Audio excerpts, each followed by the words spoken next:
संजीव जी, आप लंबे अरसे से ऑलमोस्ट अब 4 दशक होते आए आप ब्रोकिंग सेक्टर से जुड़े हुए हैं और चर्चा हो रही है स्ट्रक्चरल शिफ्ट की कि ब्रोकिंग को भी आप क्वाजी टेक्नोलॉजी कंपनीज की तरह समझिए, क्योंकि अब सब कुछ मोबाइल फ़ोन पे होता है, बैक एंड्स मजबूत हो चुके हैं। इसी के साथ साथ जुड़े हुए हैं एक्सचेंजेस, इसी के साथ साथ जुड़ी हुई हैं डीमैट कंपनीज। क्या रैली बहुत ज़्यादा हो गई? क्या हमें चिंता करनी चाहिए काउंटर्स के बारे में? और क्या मोमेंटम ज़्यादा है या यहाँ पर अभी भी कुछ बचा है टेबल पर?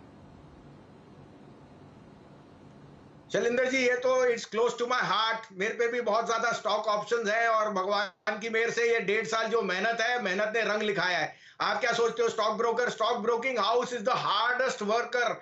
सुबह 6:30 से रिसर्च बनती है, कॉल्स निकलती हैं, मार्केट टैक, और सारा दिन आप निकलते हैं। हम भी कोविड को सस्पेक्ट थे, हमें हुआ भी है, but you see our resilience. तो I think broking is an industry which is going to thrive. अगर आपके 6% 7% डीमैट अकाउंट है, अगर वो 20% जाने हैं, तो ब्रोकिंग ने उसमें आपका सुविधान देना है, expert advice on wealth management, on a whole host of offering you know other alternatives, other asset classes. तो ब्रोकिंग इज एन इंडस्ट्री। मेरे को भी वेस्टेड इंटरेस्ट है। मैं भी कहूंगा कि भगवान ने किया है तो 3 more बैगर्स है, बट ये शुरुआत है। Broking industry is going to be one of the most sought after industries.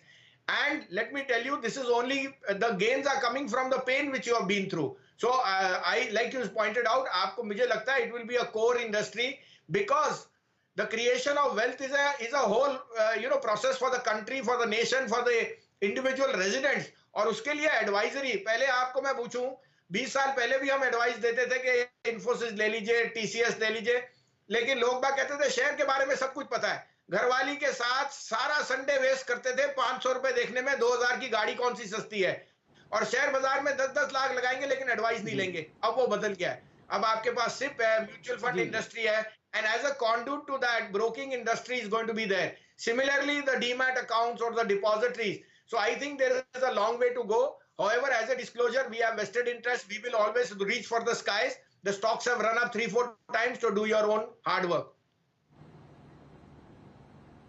जी जी, वसीम साहब, कोशिश तो हम लोगों ने बहुत करी सारे सवाल पूछने की, लेकिन अक्सर ये हो जाता है कि जिसका तजुर्बा ज़्यादा होता है वो अलग लेवल पर बाज़ार को देखता है। अगर कुछ सवाल मुझसे रह गए हों तो आप उनका जवाब अपने आप दीजिए। लाखों दर्शक और लाखों निवेशक बाज़ारों में जुड़ते हुए दिख रहे हैं इन शानदार मोमेंटम को देखते देखते। ये बताइए वसीम साहब, उनके लिए 2 सबसे अहम राय क्या होगी? शैलेंद्र जी, आप तो मेरा, you are making me stick my neck out. मैं तो इंडिया बुल हूं। मैं कभी सोच भी नहीं सकता कि बिना स्टॉक के मैं बैठूं। दूसरी बात, लोगों की अफवाहें और ट्रैक्स पे मत जाइए। It is very easy to say कि मैं 14,000 पे खरीदूंगा और 16,000 पे बेचूंगा, ऐसा होता नहीं है। अगर आप ट्रेडर हैं तो भाव भगवान से, ये मैं लोकल में सीखा था, जो बैंड्रा से नारीमन पॉइंट जाती थी, कि गुजराती ट्रेडर सबसे सतर्क है। वो कहता है भाव भगवान से, भाव आपके साथ है। तो अगर आप ट्रेड करते हैं, भाव के साथ चलना। मंदी है तो बेच दीजिए, तेजी है तो ले लीजिए, स्टॉप लॉसेस रखिए या अपना मार्जिन ऑफ एरर को मत बनाइए। और अगर आप इन्वेस्टर हैं तो प्ले द बिजनेस साइकिल। आज रियल एस्टेट जो आपको 1500 रुपए दिख रहा है या 300 रुपए डीएलएफ, ये दुगना भी हो जाए 2 साल में कोई बड़ी बात नहीं है। बिकॉज सोना और स्टॉक एक्सचेंज इंडेक्स अगर इस भाव पे है, रियल एस्टेट में तो बहुत बदंग तेजी है। So do your homework, but never mix the trader with the investor or get emotional. If there is a loss, learn to book it. You will be back for the next day. The trader survives day for day, and the investor survives for centuries. क्या बात है वसीम साहब, इतनी शानदार राय जो आपने underline करी इस रिकॉर्ड हाई पर, उसके लिए आपका बहुत बहुत आभार। और ये तालियों की गड़गड़ाहट पेश है निफ्टी 16,000 से पहले आपके लिए। इतनी बढ़िया राय शायद ही कहीं आपको कभी मिले और इतनी कंसिस्टेंटली।